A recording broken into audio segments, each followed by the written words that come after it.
tocamos con mucha profundidad. Adelante.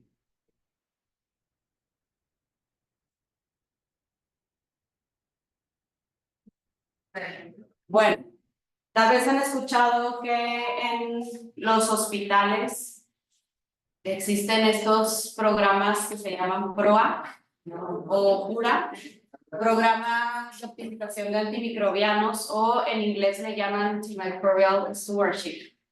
Y estos programas en lo que consisten es en optimizar tanto la selección, la dosificación, la duración de los tratamientos antimicrobianos que resulten en el mejor desenlace del paciente, o sea, que tengan los mejores outcomes, si lo traducimos, con la menor probabilidad de efectos adversos y con el menor impacto en la resistencia antimicrobiana. La resistencia antimicrobiana, pues, es uno de los principales problemas que tenemos actualmente a nivel global. Adelante.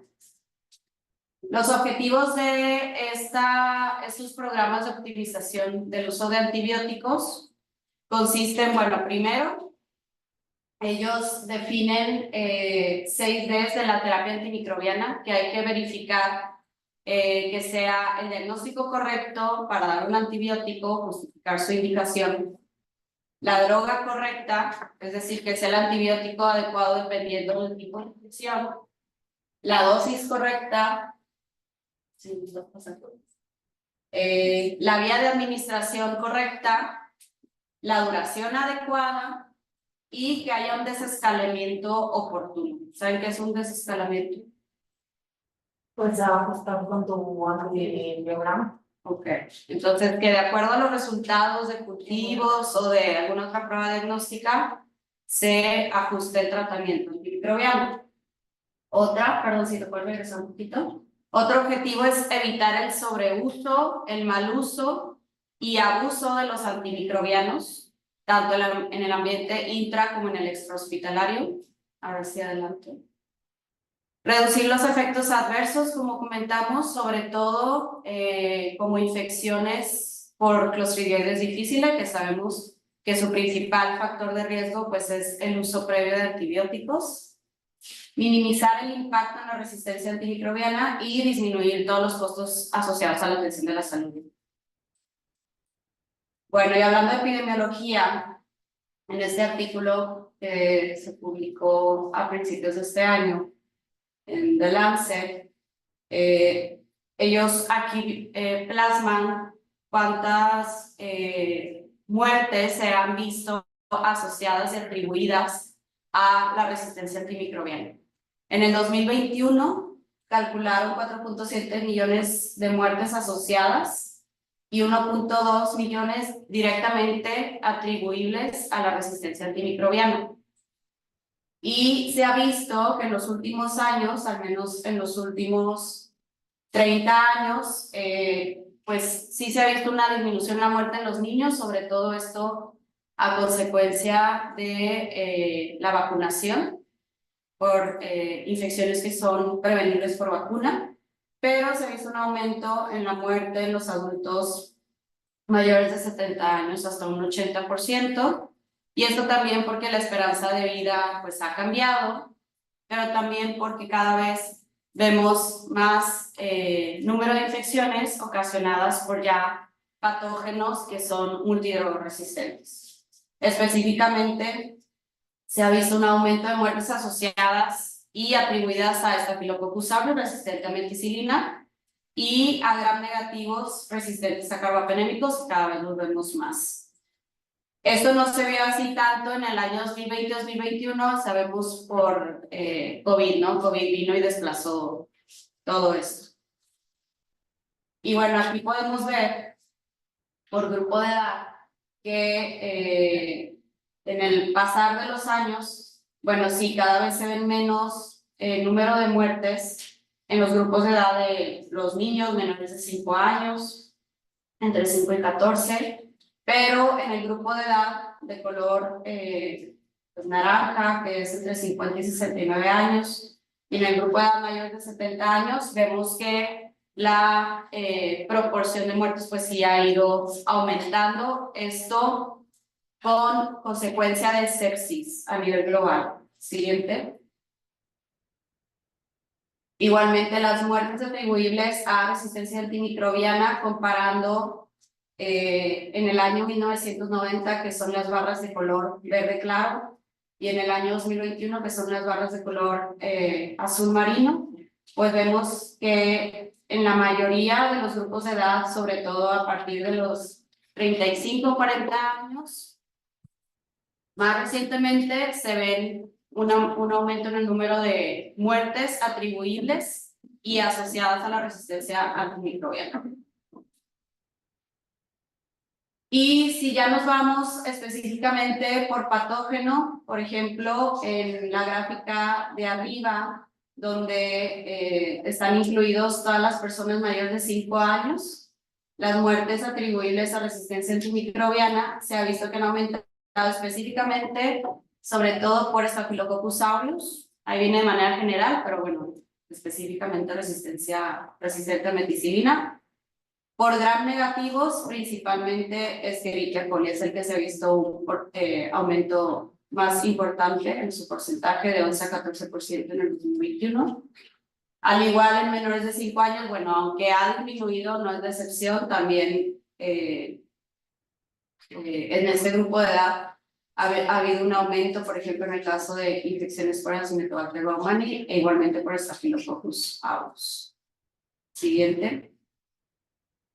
Y bueno, ya desglosando, de acuerdo a este también artículo de Lancet, cuáles son los 10 microorganismos que están arriba de la lista como principales amenazas de resistencia antimicrobiana, hablando de América Latina. Tenemos que Staphylococcus aureus resistente a meticilina, pues ocupa el primer lugar.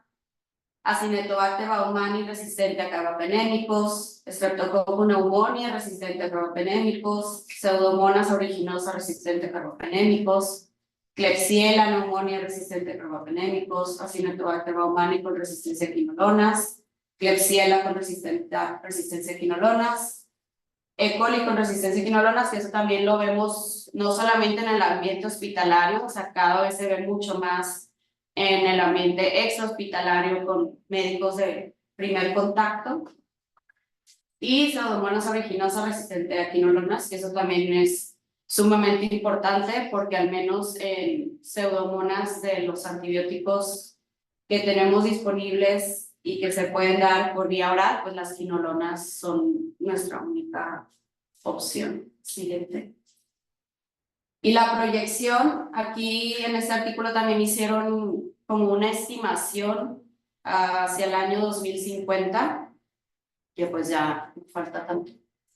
Pero bueno, ellos calculan, de acuerdo a las tendencias que vieron de 1990 al 2021, para el 2050 estiman que había un 8.2 millones de muertes asociadas a resistencia antimicrobiana. Vimos que en el 2021 fueron 4 millones, o sea, sería el doble.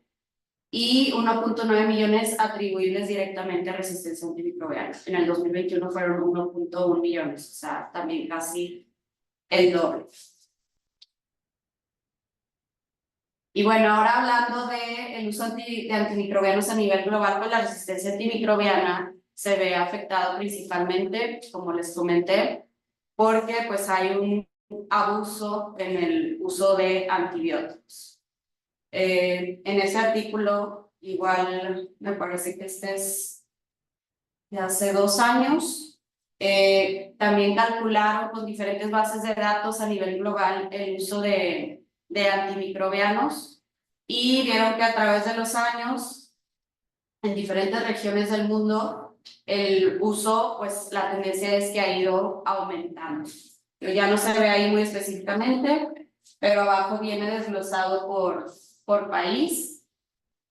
En México, pues no es de los que más, pero sí está en el promedio, ¿no? A nivel global. Siguiente.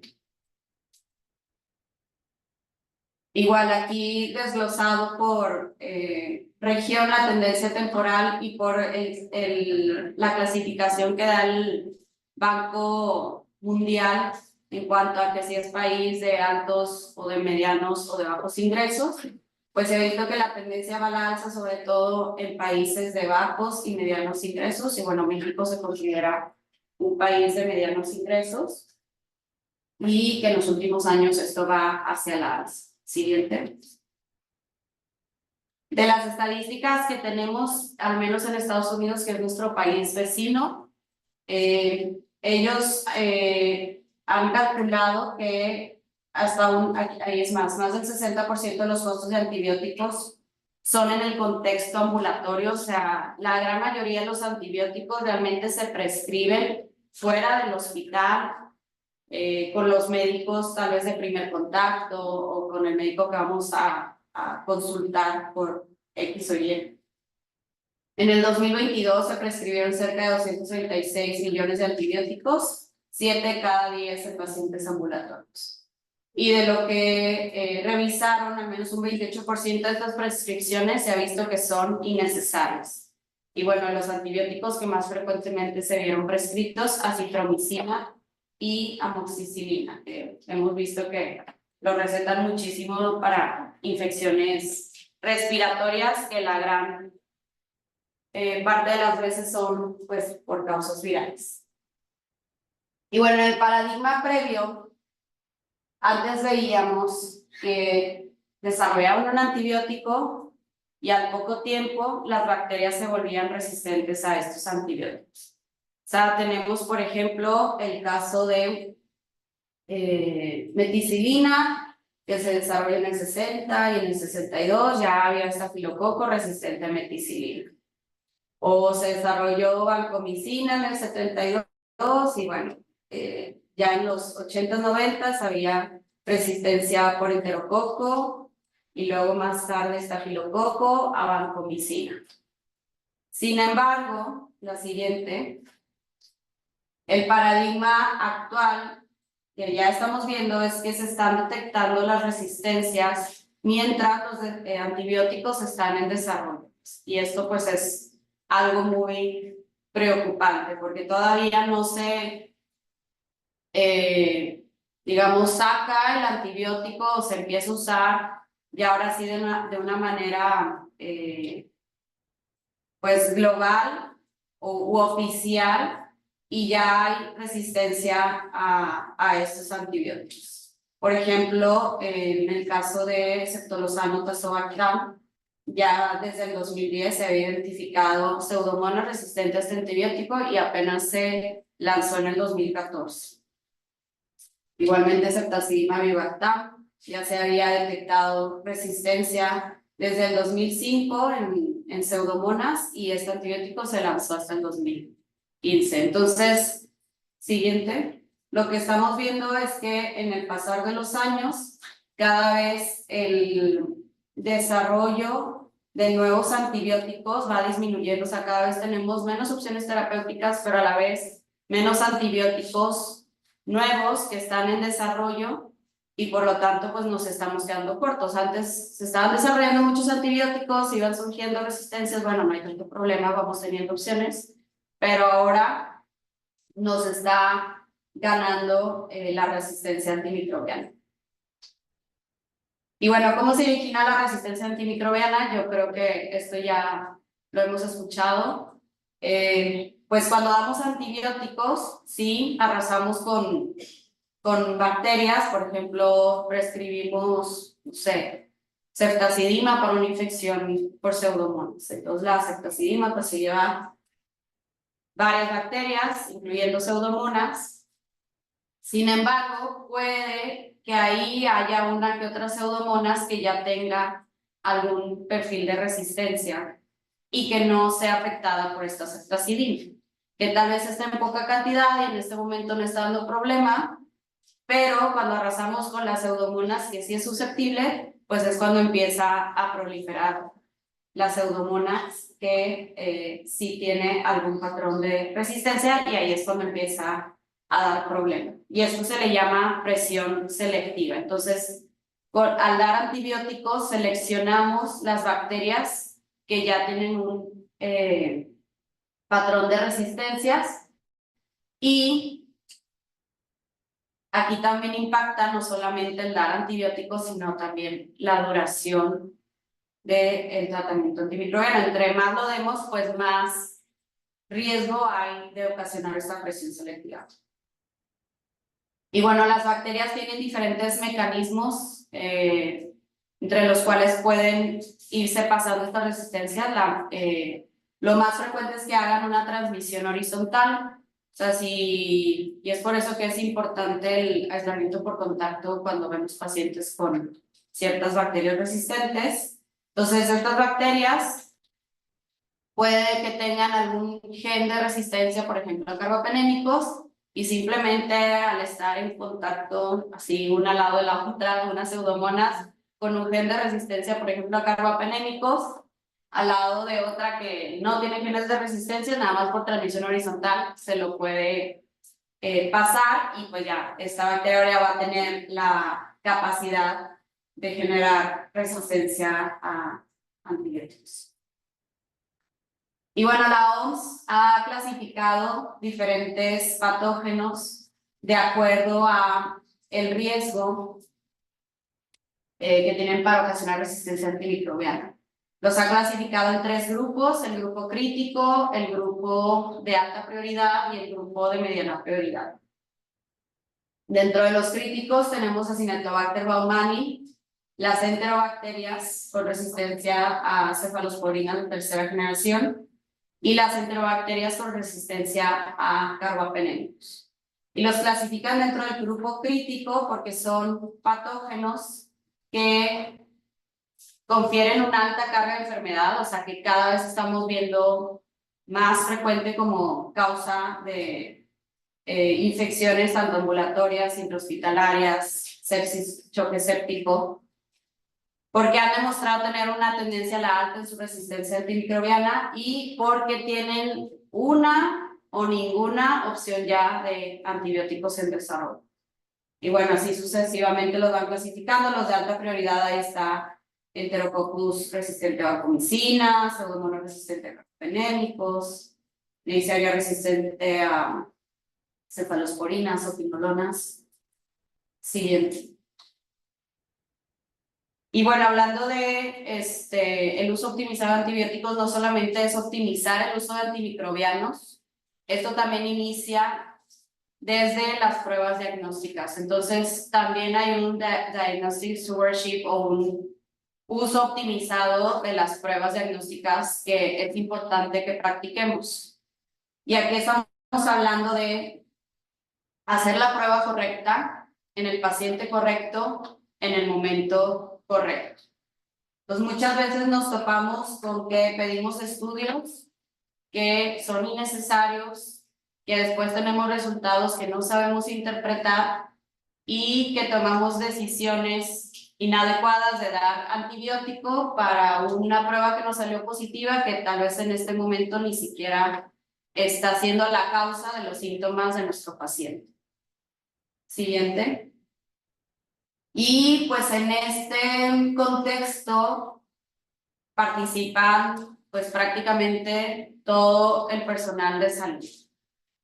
Tenemos que hay 3 fases de las pruebas diagnósticas: la fase preanalítica, la fase analítica y la posanalítica.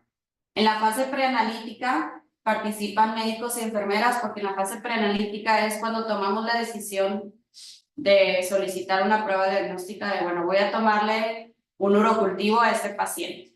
Eso va en la fase preanalítica.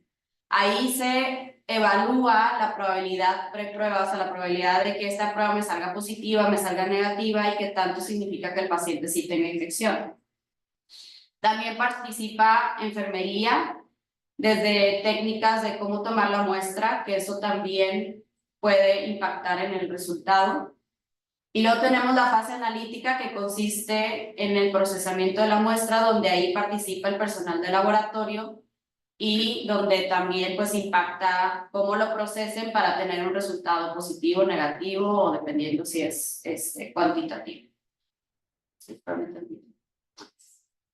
Y la fase post-analítica, donde ahí participan médicos, enfermeras, la unidad de vigilancia epidemiológica, los farmacistas que también nos apoyan en el hospital, en donde, bueno, ya nos reportaron que hay un urocultivo positivo, y ahí, ya en la fase postanalítica, está la interpretación, la decisión de si se va a dar algún tratamiento o no, si se va a aplicar alguna medida de aislamiento, si se va a tomar alguna otra medida con el paciente, etc. Entonces, podemos intervenir en cada una de estas fases. Por ejemplo, en la fase preanalítica, como les comentaba, antes de solicitar un cultivo, de solicitar una prueba diagnóstica, tenemos que ponernos a pensar cuál es la sensibilidad, cuál es la especificidad, cuál es la probabilidad de falsos positivos, de falsos negativos, cómo se debe tomar la muestra y qué tanto impacto puede tener la técnica de toma de muestra, el apego a las guías clínicas, no solicitar estudios nada más porque sí. Y bueno, las pruebas rápidas, que cada vez tenemos más acceso a estas, tanto pruebas rápidas de antígenos, pero también pruebas rápidas, hablamos de pruebas moleculares. Cada vez tenemos más acceso a pruebas moleculares, paneles por PCR, que tienen una muy alta sensibilidad y que muchas veces detectamos resultados positivos en estas pruebas que luego ya no sabemos cómo interpretar. Dentro de la analítica, pues esto, como les comentaba, depende del laboratorio. Aquí lo que se puede hacer es tener métodos más eficientes de identificación y susceptibilidad. Bandito, por ejemplo, que es una tecnología que nos ayuda a la identificación rápida de los patógenos. Y bueno, saber que el laboratorio donde estamos mandando las muestras hagan pruebas de susceptibilidad adecuadas dependiendo del tipo de patógeno y el tipo de antibiótico. Y en la post-analítica, pues creo que lo más importante es la interpretación de los resultados, porque aquí depende si vamos a dar un antimicrobiano o no. Así, siguiente les voy a poner ejemplos. Por ejemplo, un ejemplo, el policultivar. Ponemos aquí un caso, un paciente febril sin foco aparente que está en terapia intensiva con un catéter venoso central y una sonda urinaria. Y es frecuente que digamos, bueno, vamos a tomarle hemocultivo, surocultivo, si está intubado, cultivo de secreción bronquial, ¿de dónde más se les ocurre? Si trae alguna herida, bueno, tómale hisopado de la herida, del drenaje, etc. Entonces, bueno, a este paciente le reportan un urocultivo positivo para Candida albicans. ¿Y ahora qué sigue? El cambio de la zona, Pues es que ahí está el problema, o sea, primero debimos de haber evaluado si el paciente tenía algún dato de infección urinaria y no nada más policultivar para ver que sale positivo, porque es muy frecuente que hongos como Cándida colonicen las ondas urinarias y no necesariamente estén causando una infección. Entonces, bueno, ahí tendríamos que cambiar la sonda, que es manipulación, tomar un nuevo tomar un nuevo urocultivo y ver si efectivamente hay una infección o no. Realmente el foco está en otro lado, pero por hacer las cosas fáciles, bueno, pues vamos a policultivo. Y bueno, otro ejemplo, por ejemplo, cuando pedimos pruebas diagnósticas en síndromes con una causa no infecciosa. Por ejemplo, un paciente que está en piso por más de 10 días de hospitalización, recibiendo antibióticos y ve por una osteomielitis crónica y tiene un laxante con horario por constipación. Inicia con evacuaciones diarreicas, y ¿qué es lo primero que hacemos?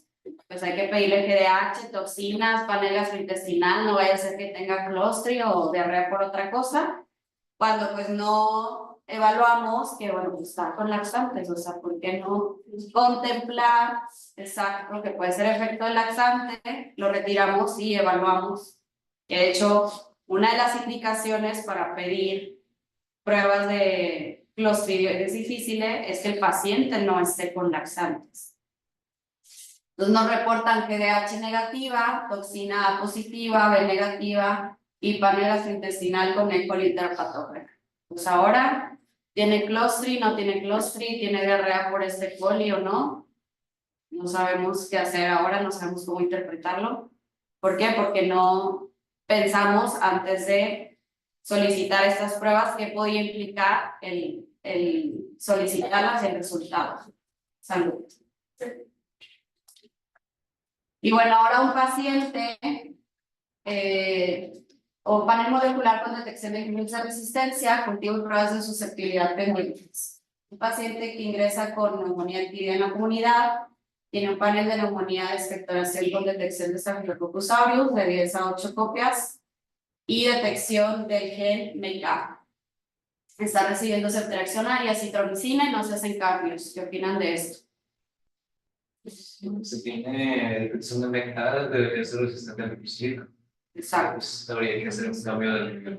Entonces aquí tenemos un paciente que sí tiene una infección, solicitamos una prueba diagnóstica, sin embargo no le estamos dando la utilidad debida porque nos está detectando un gen de resistencia y no estamos ajustando la antibioticoterapia de acuerdo a este resultado.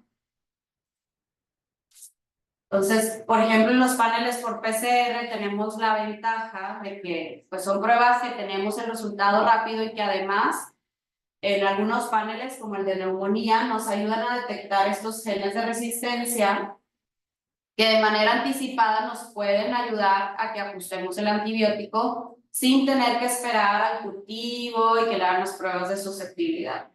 Y por ejemplo, detecta CTX, que es una BLE, que sabemos que son enzimas que inactivan la cefalosporina de tercera y cuarta elastronado. Carbapenemasas como KPC, NDN, BIM y MP-OXA, que inactivan carbapenémicos, que si le estamos dando meropenem, pues sabemos que no va a funcionar. Y en el caso de resistencia a meticilina, MECA y MEC-C, que codifican para PBP2A, y pues esto confiere resistencia a la meticilina y penicilinas antiestafilocócicas. Entonces, por lo tanto, aquí había que interpretar que este paciente ya tiene un patógeno con un gen de resistencia y que habría que ajustar el antibiótico. Y bueno, otra de las acciones que realizamos en el uso optimizado de antibióticos es la supresión de antibióticos.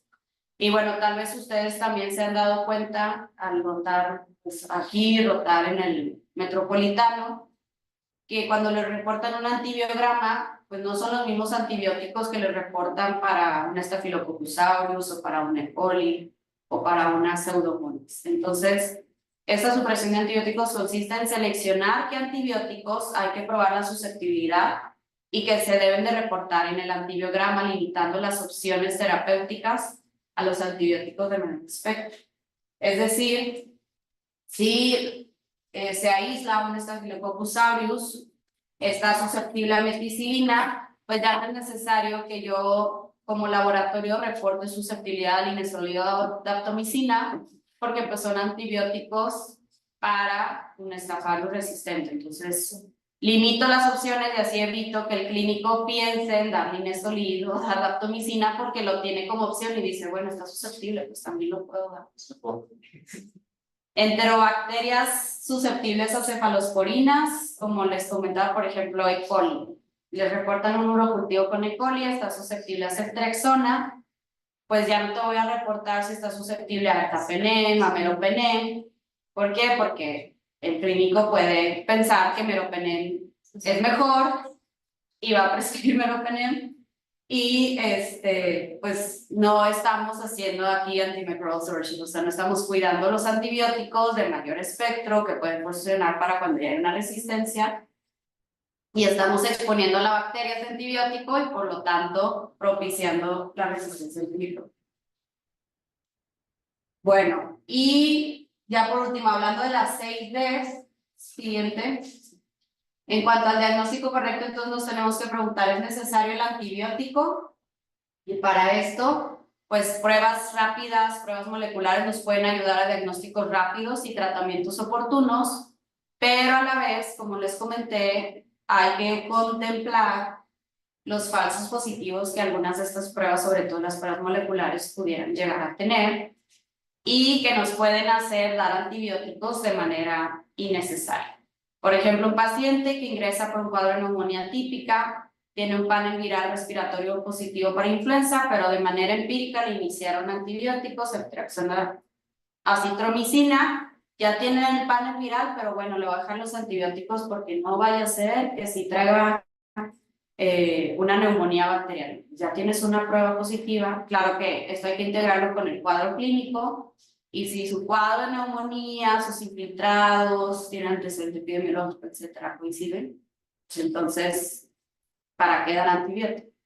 Pues hay que ver que el diagnóstico justifique el uso de antibióticos. Y por ejemplo, en ese artículo, vieron que cuando usaban, además de las pruebas microbiológicas convencionales, o sea, los cultivos, que agregaban el panel por PCR en pacientes con neumonía adquirida en la comunidad, sí disminuía el uso de antibióticos en cuanto a los días de antibiótico-terapia. O sea, tal vez lo iniciaron de manera empírica, pero al tener un resultado del panel por PCR que mostraba que había influenza detectado, adenovirus o algún otro virus respiratorio, eso sí impactaba en la disminución del uso de antibióticos. Siguiente. La segunda es la droga correcta o el fármaco correcto, que tiene que ser una terapia patógeno dirigida a un patógeno que tenga una susceptibilidad demostrada. Y otra cosa es no dar doble antibiótico cuando deseamos un espectro similar.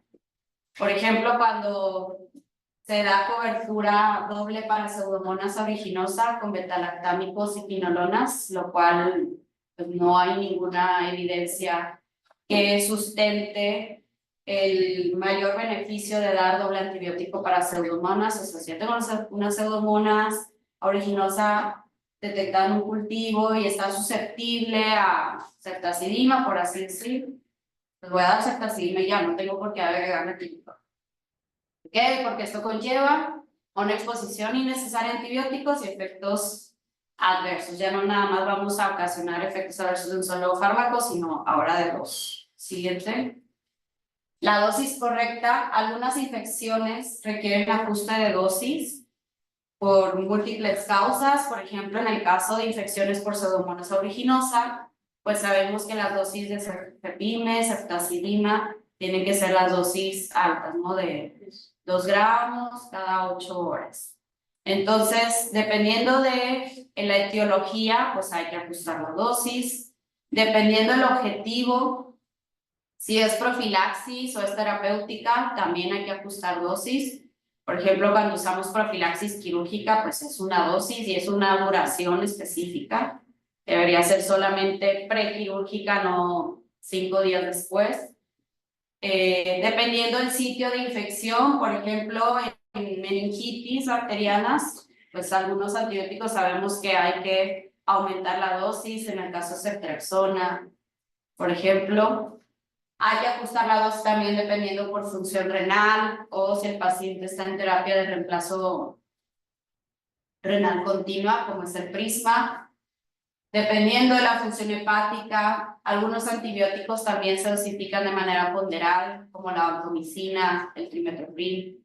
En los casos de obesidad también hay que modificar dosis. De acuerdo al estado nutricional, pacientes con hipoalbuminemia, si estamos prescribiendo antibióticos que se unen mucho a la albumina, pues también hay que modificar dosis o simplemente evitar ese antibiótico. O pacientes que están con ECMO. Y bueno, la vía de administración correcta.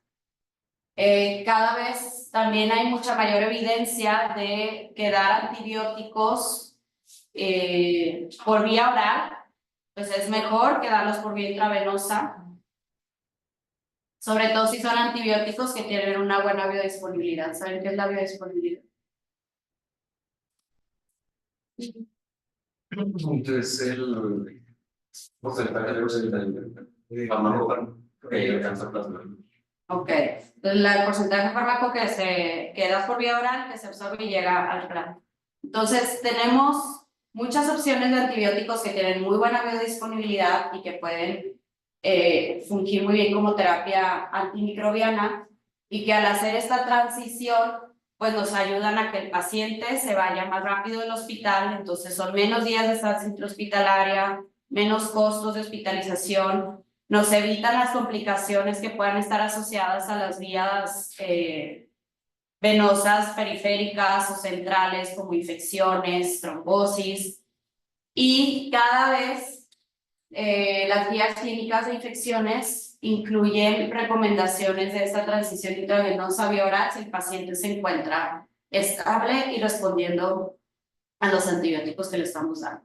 Claro, esto requiere una valoración individualizada, o sea, hay que ver si el paciente está tolerando vía oral, que no tenga ninguna alteración que pudiera comprometer la biodisponibilidad del antibiótico oral, que esté estable, que haya mejorado clínicamente, que no tenga fiebre, que ya tengamos una infección identificada con un patógeno aislado, etcétera, etcétera.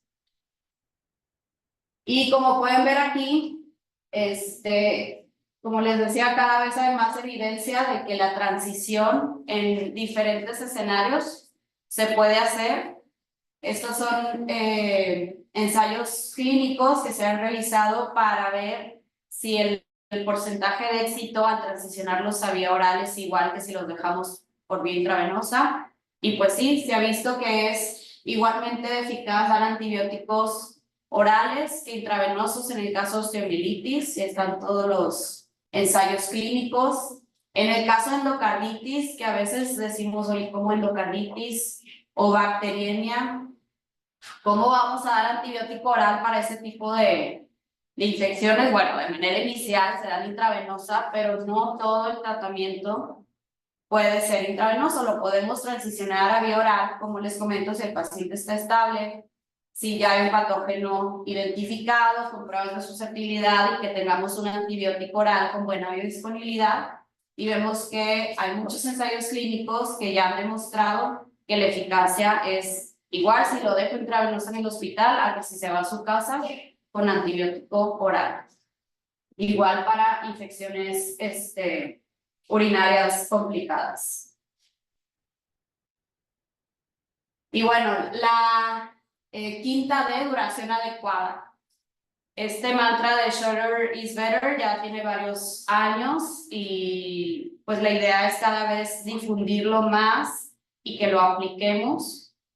El doctor que se ha encargado de hacer todas estas tablitas que vieron y poner cuáles son los ensayos clínicos que han demostrado la eficacia de que los tratamientos cortos o transicionando vía oral son mejores, es el doctor Brad Spellberg.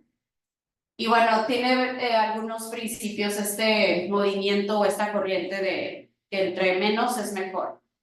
Uno de ellos es que, bueno, es difícil convencer a los médicos de que no dar antibióticos para nada, pues es difícil decirles, oye, no, esto no necesita antibióticos. Entonces, bueno, al menos los puedo convencer de que si el paciente sí tiene infección y ya le está dando antibiótico, pues se lo dé por menor tiempo, o sea, por lo necesario nada más. Y porque por lo que ha sido demostrado que es efectivo en ensayos clínicos, o sea, con evidencia.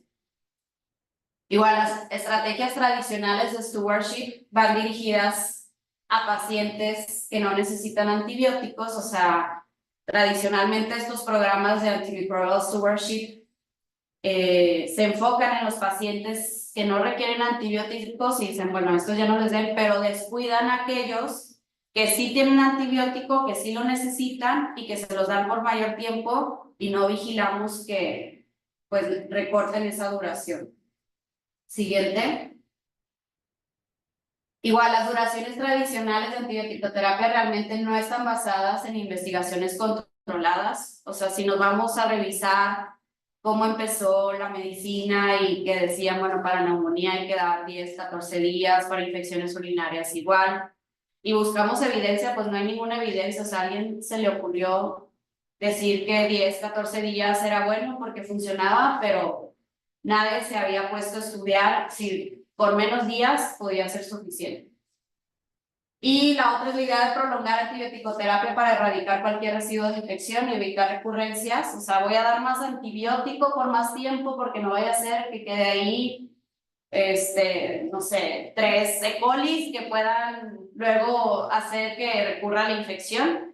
cuando realmente eso no tiene sentido. O sea, entre más tiempo lo des, más vas a hacer presión selectiva y más es el riesgo de resistencia antimicrobiana. Entonces ahora hay una recurrencia, el problema es que va a ser por una bacteria resistente. Y bueno, realmente si se ponen a investigar la base histórica de las duraciones de antibioticoterapia, emergen de dos fuentes. Una es en unidades de Constantino. Constantino fue un emperador romano que dijo que, bueno, el día tiene que tener, la semana tiene que tener 7 días, entonces, bueno, dijimos, pues, que las duraciones sean en múltiplos de 7, 7, 14, 21, 28, ¿no? O sea, no tiene ninguna evidencia científica. Y la otra, pues, es múltiplos de 10, pues tenemos 10 dedos en nuestras manos, entonces, bueno, vamos a darle 10 días, o 20 días, o 30 días. O sea, no había ninguna justificación para la duración de los antibióticos. Siguiente. Y bueno, esta tabla es igual del doctor Brad Spellberg, donde él se ha dedicado a pues resumir toda la evidencia que hay de ensayos clínicos aleatorizados, controlados, y compara que, bueno, para neumonía adquirida en la comunidad ya hay suficiente evidencia, y ahí viene el número de ensayos clínicos, son 14, que creo que es suficiente para considerar que dar de 3 a 5 días de antibiótico-terapia para una neumonía adquirida en la comunidad es exactamente igual que darlo por hasta 14 días.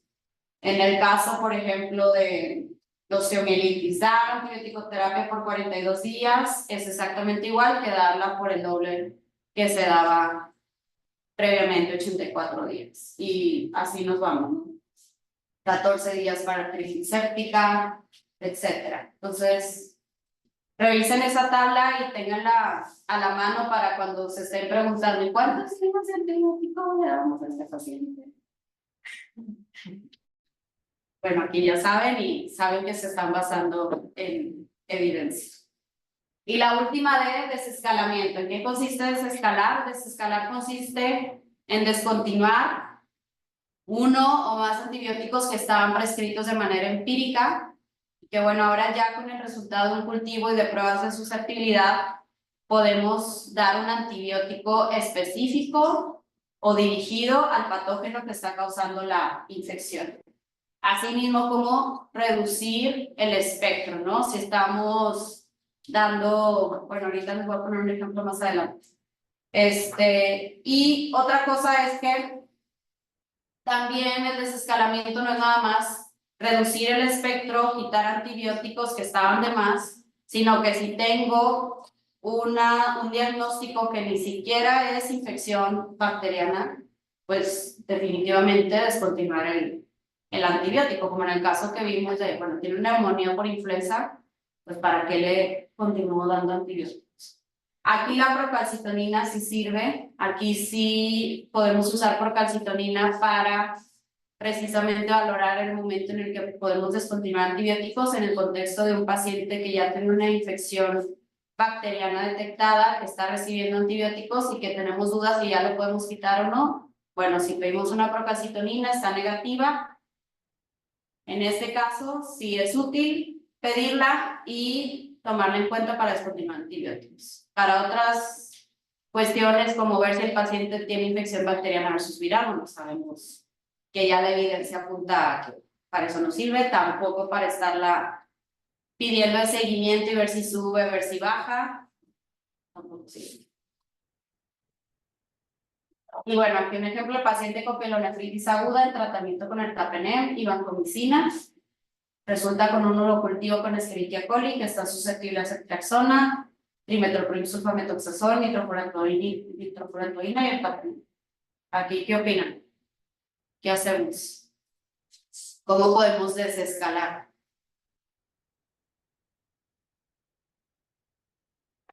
Pues o dejas la septria o o sea, la nitrofurantoína no va a ser suficiente para una clonificación. Exacto. Pero también, pues, no necesito ni siquiera usarlos, el septria. Exacto, entonces aquí desescalar sería quitar antibióticos innecesarios para empezar la vancomicina, ni al caso. El ertapenem, pues si ya tenemos que es una Escherichia coli que está susceptible a cefalosporinas, pues podemos reducir el efecto. Entonces, o damos Ceftriaxona o damos trimethoprim. Como les dije, hay que tener en cuenta el tipo de infección, o sea, si es una pielo, aunque salga que está susceptible el E. coli a nitro, pues la nitro no penetra en el parénquima renal, entonces no la podríamos utilizar. De acuerdo. Bueno, ¿y cuántos días le daría? Pues ya, sí, 5 días. 5 días, ¿no? Cuando antes se decía que 10, 14, bueno, entre menos es mejor. Okay. Bueno, y por último, mensajes para llevar a casa, pues todos somos partícipes, nosotros como médicos, enfermería, personal de laboratorio, todos participamos en la generación de resistencia antimicrobiana desde el momento en que tomamos un cultivo, desde la manera en cómo tomamos el cultivo, desde el momento que dejamos la indicación de que se tome este cultivo. Entonces todos podemos incidir en acciones puntuales. El trabajo en equipo pues es muy importante, es fundamental considerar las 3 fases preanalítica, analítica y posanalítica al momento de solicitar una prueba diagnóstica, no policultivar o no cultivar cualquier infección, especialmente no solicitar urocultivos en pacientes que ni siquiera tienen síntomas urinarios o en pacientes geriátricos con delirio, lo cual también es sumamente frecuente. Saber cómo interpretar un estudio antes de solicitarlo. Saber qué esperar, si me va a salir positivo, ¿qué voy a hacer? Si me sale negativo, ¿qué voy a hacer? ¿O por qué lo estoy pidiendo? Debemos apegarnos a las guías clínicas de tratamiento y considerar las tasas de resistencia locales. O sea, aunque haya guías clínicas a nivel, por ejemplo, internacional, pues hay que adaptarlas o tropicalizarlas a nuestro contexto, a nuestras tasas de resistencia, por ejemplo, en el hospital o en nuestra región. Si sabemos que en el metropolitano, por cada Cinetobacter que se aísla, 9 de 10 están resistentes a carbapenémicos, si me sale una Cinetobacter, pues de entrada no voy a dejar un carbapenémico en pila. Y pues cuando está justificado indicar un antibiótico, contemplar y tomar en cuenta estas 6 Ds que mencionamos. Y ya, muchas gracias.